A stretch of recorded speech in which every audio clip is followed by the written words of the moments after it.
Yes, we are live now. Hello friends, this is Himanshi and welcome to Let's Learn. सभी को good evening, नमस्कार, राम राम, सत श्री अकाल, अस्सलाम वालेकुम. What do you feel connected with.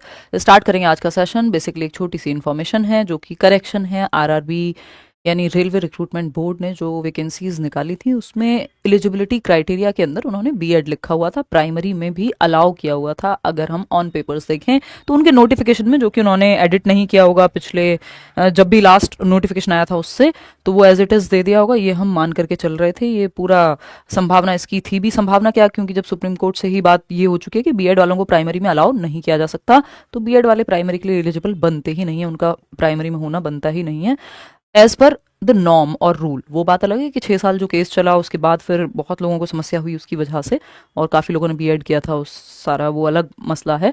But यहाँ पे अगर हम बात करें तो इन्होंने प्राइमरी की एलिजिबिलिटी में जो आपका यहाँ मिनिस्ट्री ऑफ रेलवेज ने जो रेलवे रिक्रूटमेंट बोर्ड के तहत आपकी टीचिंग की वैकेंसी निकाली थी, तो प्राइमरी वाले लेवल पे अगर आप देखेंगे, प्राइमरी लेवल पे यानी प्राइमरी का मतलब है 1st to 5th का टीचर बनना, तो इसमें लिखा हुआ था बीएड अगर आपने किया हुआ है या फिर बीएड एमएड दोनों को भी यहाँ पे मेंशन किया हुआ था. होपफुली आप देख पा रहे होंगे. तो अभी इन्होंने ये एक नया सेक्शन इसको रिवाइज कर दिया है नोटिफिकेशन को, और इसमें लिख दिया है कि ये जो प्रीवियस था एक तरफ वो है, दूसरा टू बी रेड एज, यानी कि अब इसको ऐसे पढ़ा जाना चाहिए.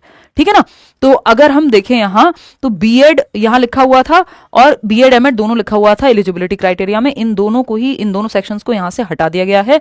अब आपको ऐसा कुछ भी यहाँ देखने को नहीं मिलेगा. स्पेशल एजुकेशन देखने को मिलेगा, डीएलएड आपको देखने को मिलेगा, डीएलएड इन स्पेशल एजुकेशन यानी diploma in elementary education, special education वाला, नॉर्मल वाला डीएलएड, और BElEd, BTC, ETE, whatever, जो भी जिस भी नाम से आपने किया हो उस समय पे, बाद में नाम बदले हैं ना, ईडीएलएड बाद में हुआ है, तो आपने बेसिकली प्राइमरी वाली क्वालिफिकेशन आपके पास होनी चाहिए. बीएड को नहीं इसमें शामिल किया जाएगा, तो बीएड वाले फॉर्म ना भरें. ये बात इन्होंने क्लियर की है अब बिल्कुल जब फॉर्म की डेट जो है खत्म होने वाली है. बट ये हमें पता ही थी कहीं ना कहीं कि ये जिसको कहते हैं टाइपो है, यानी टाइपिंग मिस्टेक हुई है उनसे, कि बीएड को अलाउ नहीं करेंगे. अगेन यहाँ पे कई लोग हैं जो कह रहे हैं कितनी बार बताओगे कि बीएड को बाहर करोगे. हर बार बुरा लगता है. मैं बहुत सारे लोगों से मिलती हूँ जहाँ पे सबकी समस्या सेम ही रहती है. अभी कल परसों ही मैं चाय पी रही थी और कोई व्यक्ति मुझे मिले थे, शंकित नाम था उनका, मुझे नाम याद आ गया, तो वो भी सेम ही बात बता रहे थे कि मैम मैंने तो बीएड की ही इसलिए थी क्योंकि प्राइमरी में अलाउड थी, तो मेरा तो 2 साल बर्बाद हो गए. तो ऐसे बहुत सारे लर्नर्स हैं जो मिलते हैं, और ये समस्या मैं भी उतना ही महसूस करती हूँ इस चीज़ को जितना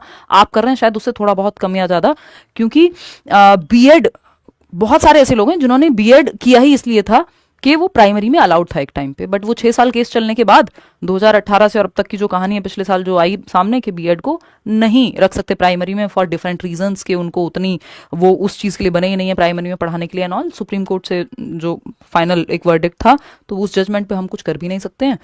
तो ये तो अब हम सबको ही पता है. तो इस तरह की जो पुराने नोटिफिकेशंस हैं या टाइपिंग मिस्टेक्स हैं अगर कहीं हो रहे हैं, तो उस चीज़ को करेक्ट होना ही होगा. हम अपने मन को तसल्ली या भावनाओं में बह के हम होप नहीं क्रिएट कर सकते कि नहीं बीएड वालों को कर दिया है प्राइमरी है. अभी तक जो फाइनल है वही फाइनल है, जैसा कि सुप्रीम कोर्ट ने कहा है कि बीएड कहीं भी प्राइमरी के लिए तो अलाउड नहीं है. ठीक है ना. तो कोई और बात हो आपके मन में तो आप कमेंट्स में पूछ सकते हैं. यही एक छोटी सी इन्फॉर्मेशन थी.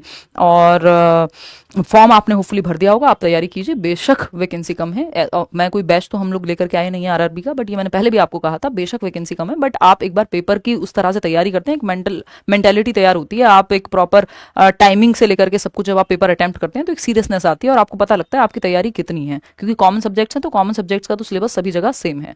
ठीक.